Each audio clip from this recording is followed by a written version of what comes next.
Welcome back to the Enterprise Joy podcast, enterprise strategies for leaders in under 5 minutes. I'm Vishal, your mover and shaker in the week of making better bets. We have talked about framing decisions as bets, writing them down, and keeping them honest. Today, we'll talk about scoring them even before you make them, by thinking in expected value terms. Now, if you hear the term expected value and you think about math, you're not wrong. This is about a simple shift in how you weigh your probabilities and why, in some cases, the safest looking move might be the most dangerous thing that you do. Expected value, or EV, is basically the subtraction between probability of win multiplied by size of win and the probability of loss multiplied by size of loss. That's it. And yet, very few leadership teams use it consciously. Annie Duke's work on decision science calls EV thinking as mental time travel that forces you to visualize a range of possible outcomes.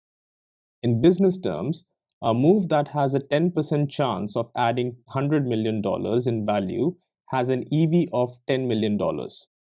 Compare that to a sure thing adding $5 million, and voila, the low probability, high upside bet actually wins on paper.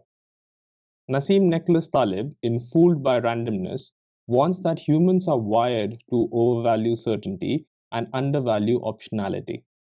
That's why large organizations often double down on incremental gains while ignoring asymmetric bets. Moves where your downside is capped but the upside could change the game. Venture capital firms thrive on this. They expect most bets to fail, but the few that succeed pay much more than the rest. The reverse is also true. A safe decision can hide massive downside risk if the tail risks are ignored. Think of Kodak, for example, holding the film business. The high probability small gain path looked sensible until digital cameras flipped the table. The expected value of clinging to certainty turns negative the moment the downside scenario becomes irreversible. So how do you bring EV thinking into the leadership conversations? In 3 simple steps. Step 1. Quantify the ranges, not just the averages. Don't ask what's most likely to happen.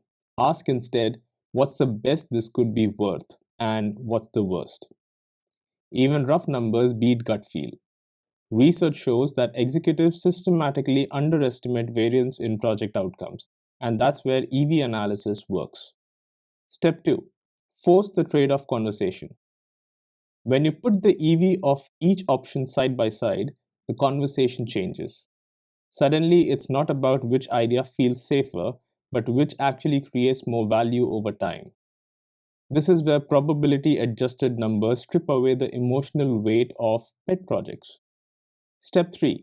Think in terms of portfolio. Single bets can be misleading given that luck plays a very big role.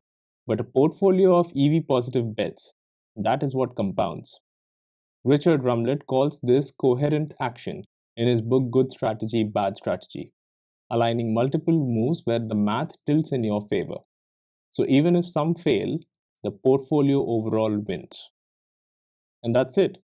Because when you size your bets this way, you stop chasing only the high probability wins, and you avoid the trap of putting all your chips on safe plays that can quietly drown you down. So here's your task for today. Pick 3 upcoming decisions. Estimate their upside, downside, and probability. Calculate the EV, and then ask if your current favorite still wins after you have done the math. And do let me know how it goes on podcast@enterprisejoy.com. Tomorrow we'll wrap up the week with the full Decision as Bets playbook, tying everything together. Until then, I'm Vishal and this is the Enterprise Joy podcast, enterprise strategies for leaders in under 5 minutes. EV your bets today. I'll see you tomorrow.